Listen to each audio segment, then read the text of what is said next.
एक प्रमाण है कि एक संत परमात्मा कबीर जी का भक्त था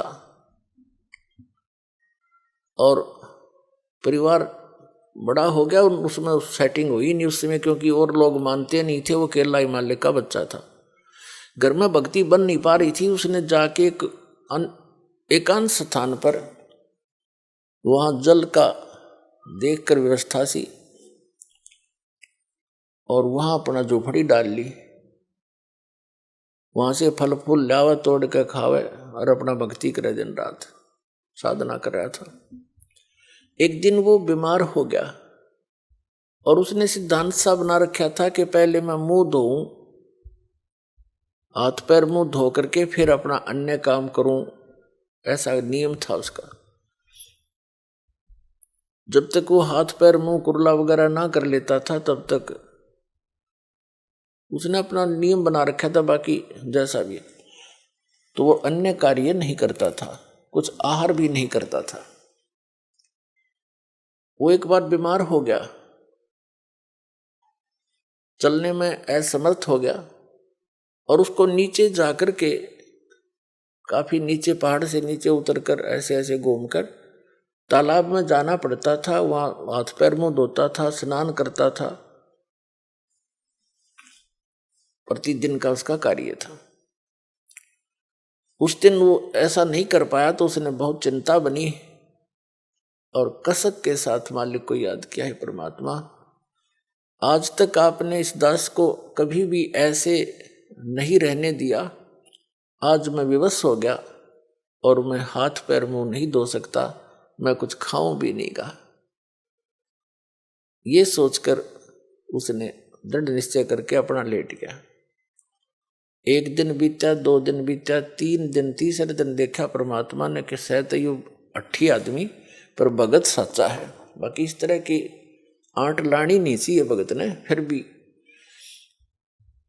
क्या किया मालिक ने, इतनी वर्षा कर दी, इतना पानी बरसा दिया, कुछ ही समय में पूरी पृथ्वी पर जल हो गया। अब वहां जल तभी पहुंच सकता था जब पूरी पृथ्वी पर 200 300 फुट पानी खड़ा हो जाए। वो जहां उसकी झोंपड़ी थी पहाड़ के किनारे के ऊपर, वहां तक जल जब जा सके था उसके, और वो उठ के चल नहीं सकता, तो सब जगह भर दिया, कति फुल कर दिया। पानी उसकी झोंपड़ी के पास आकर किनारे पर डट गया जिससे उसके हाथ जा सके। उसने देखा हो भगवान ने बड़ी दया करी, हाथ पैर मुंह धोया, कुछ खाया पिया। खाने पीने के बाद उसकी चेतना ठीक हुई, उसने देखा सारा जल ही जल। बोले, फिर वो रोने लग गया दूसरी तरफ से, भगवान मुझ नीच के कारण सारी दुनिया मर गई, हे परमात्मा मैं पाप का भागी बन गया दाता, अब मुझे जिया नहीं जागा, ये पाप देखा नहीं जागा। फिर वो दूसरी तरफ से रोने लग गया। 2 सेकंड के बाद परमात्मा ने क्या कर दिया, एज इट इज, जो जहां भी काम कर रहा था, जैसे परिवार था, न्यू का न्यू, और पानी के आसपास की तो निशान भी नहीं, और वो छक्या बैठा।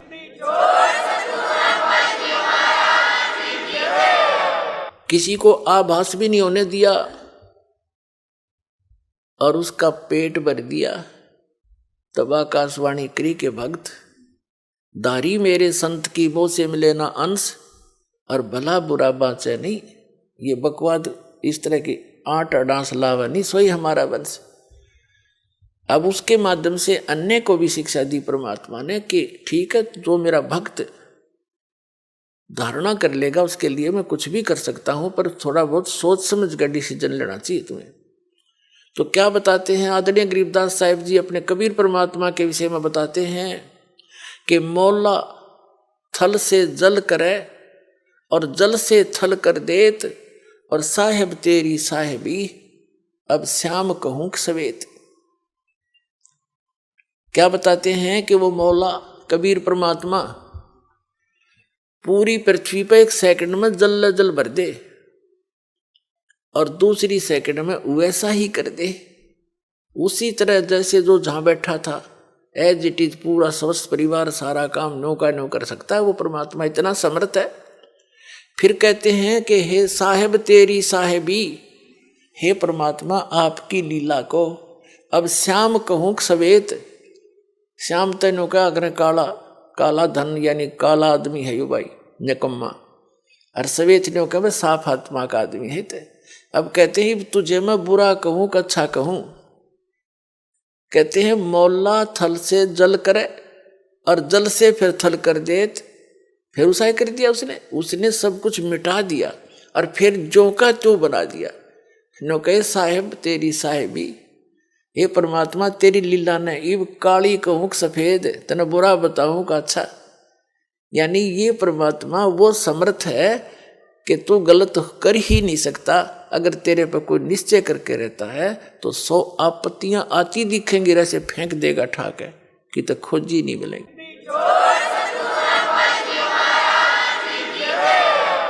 तो परमात्मा याद दिलाते हैं कि अकल अलूने दिखते, ये भक्त दुनिया नहीं से दिखे बॉलीवुड से पागल से, तीसरे दिन दांत थल्ला ठा गए बरवाड़ा में के दर रखे ने, और कहते हैं अकल अलूने दिखते ये सर्व अकल के मूल। ये तो सब ज्ञानों की जड़ है, सब बुद्धिमानों के बुद्धिमान है, इनके जड़ है इनके पास बुद्धिमता की। और सदा रटे हरि नाम नहीं ये झूले अनंत झूल, ये तो निश्चित तो करे रहे परमात्मा की भक्ति कर रहे हैं। और 2 रोटी दाता ने देनी है भाई। प्रथम तो हम भूल चुके हैं कि जो किस्मत में वही मिलेगा। ये तो आम व्यक्ति जो भक्ति ना भी कर रहा है उसने भी नोट कर लेनी चाहिए, जो लिखा है वही मिलेगा। इससे ज्यादा एक कहते मासा घटे ना चल बधाए विद ना लिखे जो लेख। और फिर भी हम कोशिश करते हैं अपनी बकवाद सोच से हम उस परमात्मा के नियम को चेंज करना चाहते हैं। परमात्मा ही कर सकता है फिर उस नियम को चेंज। आप इस कबीर परमात्मा की शरण में आने के बाद पूर्ण संत के माध्यम से फिर आपकी वो आपके भाग्य में ना होगा कोई वस्तु आपको हो सकता है तो भी देगा वो मालिक। मासा घटे ना चल बधाए विद ना लिखे जो लेख, और सच्चा सतगुरु मेट कर ऊपर मार दे मेघ। फॉरएवर खत्म कर दे जो आपके जीवन में दुख आना हो। पूरा संत पूरा सतगुरु कबीर परमात्मा का बच्चा उसका पुजारी वो कर सकता है काम। कहते हैं मासा घटे ना चल बधाए विद ना लिखे जो लेख, और सच्चा सतगुरु मेट के ऊपर मार दे मेघ। अपने आत्मा तो ये सब ने अपने पल्ले नोट कर लेना चाहिए। जो भक्ति नहीं कर रहे उन्हें भी इस बात का ध्यान करना चाहिए कि जो किस्मत में वही मिलेगा। हम चोरी करके हेरा फेरी मिलावट करके कुछ भी बकवाद करके धन प्राप्त करेंगे वो आपको घनी हानि करेगा, और वो धन रहेगा नहीं और पाप ज्यों के त्यों रह जाएंगे।